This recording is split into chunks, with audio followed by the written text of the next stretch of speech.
प्रिय छात्रों नमस्कार। एनसीईआरटी गणित कक्षा 10वीं में आपका स्वागत है।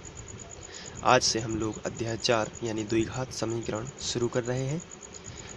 तो द्विघात समीकरण को हम समझ लेते हैं कि आखिर ये होता क्या है। तो द्विघात समीकरण के समझने के लिए हम निम्न परिभाषा पर ध्यान देंगे। तो आइए देख लेते हैं।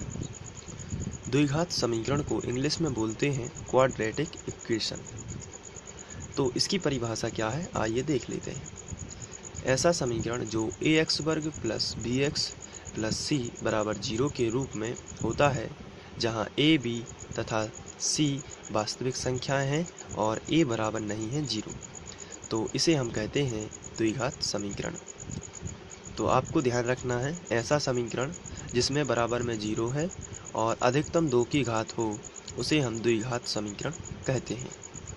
2 की घात अधिकतम है, इसलिए हम इसे द्विघात समीकरण कहते हैं। तो ये तो हो गई द्विघात समीकरण की परिभाषा।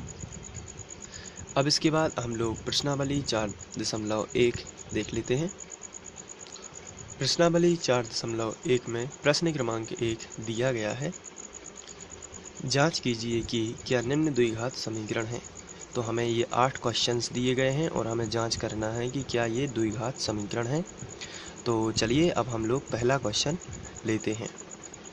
तो यहाँ पर पहला क्वेश्चन दिया गया है, x धन 1 का वर्ग बराबर 2 ब्रैकेट में x माइनस 3।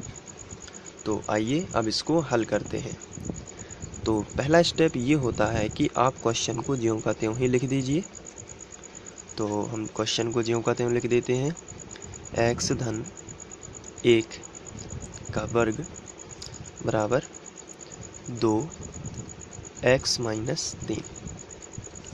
सबसे पहले आपको ज्यों का त्यों लिख देना है। अब यहाँ पर x प्लस 1 का वर्ग लिखा है, तो हम सर्व समीका लगा देते हैं a धन b का होल वर्ग, a धन b का होल वर्ग, और ये सर्व समीका होती है a वर्ग प्लस b वर्ग प्लस 2ab।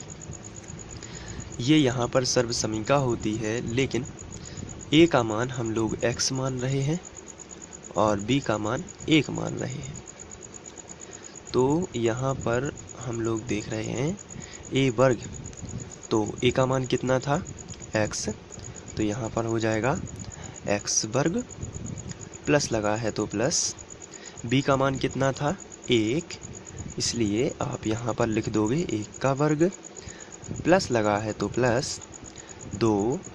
a का मान आप यहाँ पर देख सकते हो कितना माना था x, तो x गुणित b का मान कितना माना था 1, तो 1 लिख दो।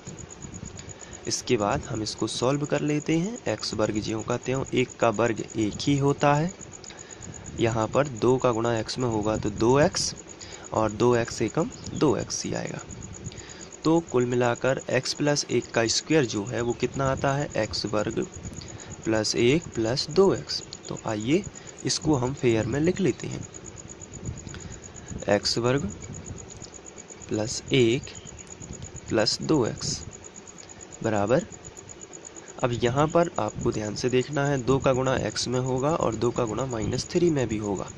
तो चलिए करते हैं। सबसे पहले 2 का गुणा x में करेंगे तो आएगा 2x, माइनस लगा है तो माइनस, और 2 दिया 6। और जब भी यहाँ पर बराबर चल रहा हो तो हम यहाँ पर इम्प्लाई जेड का यूज कर सकते हैं। आगे बढ़ते हैं।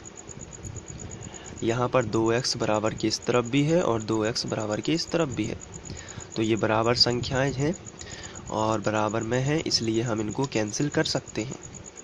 तो ये 2x और 2x कैंसिल हो जाएगा, तो बचेगा क्या, x वर्ग प्लस 1, और ये बराबर के इस तरफ जो -6 है इसका हम पक्षांतर इस तरफ कर देते हैं तो +6 हो जाएगा, तो बराबर में मिलेगा 0। अब आगे बढ़ते हैं। यहाँ पर x वर्ग लिखा है, इसको हम ज्यों का त्यों 6 और 1 को जोड़ लेंगे तो आ जाएगा 7, बराबर में मिलेगा 0। अब यहाँ पर आप देख रहे हैं कि यहाँ पर 2 की घात है, तो आप यहाँ पर लिखोगे यहाँ एक्स वर्ग प्लस 7 ए एक्स वर्ग प्लस बी एक्स प्लस सी बराबर 0 के रूप में है,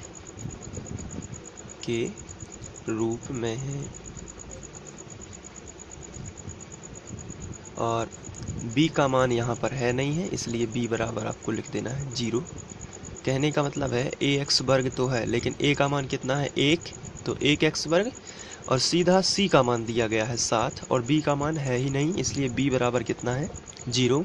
लेकिन ये ax वर्ग प्लस बी एक्स प्लस सी के रूप का है। तो इस तरीके से हम पहला क्वेश्चन सॉल्व कर सकते हैं और आप इसको नोट भी कर सकते हैं। इसके बाद हम लोग दूसरा प्रश्न सॉल्व करेंगे। तो चलिए दूसरा क्वेश्चन करते हैं।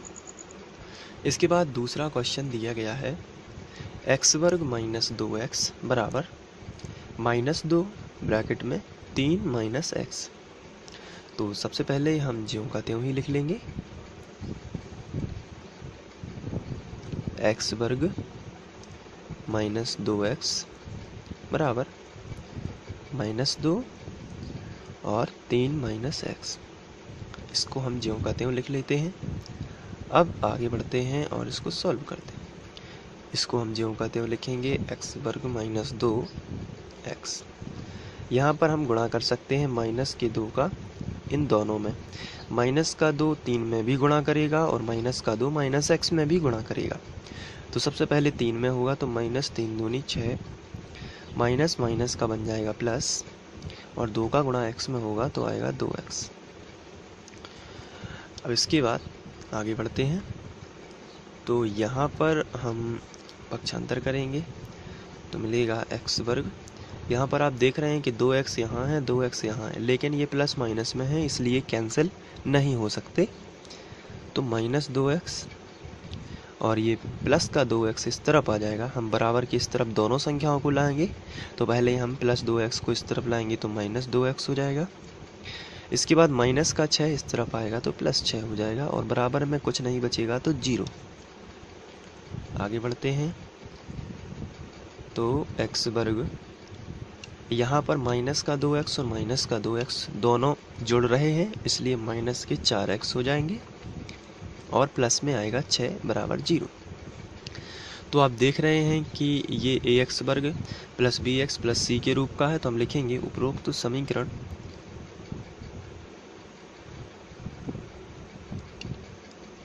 ax वर्ग प्लस बी एक्स प्लस सी बराबर 0 के रूप का है।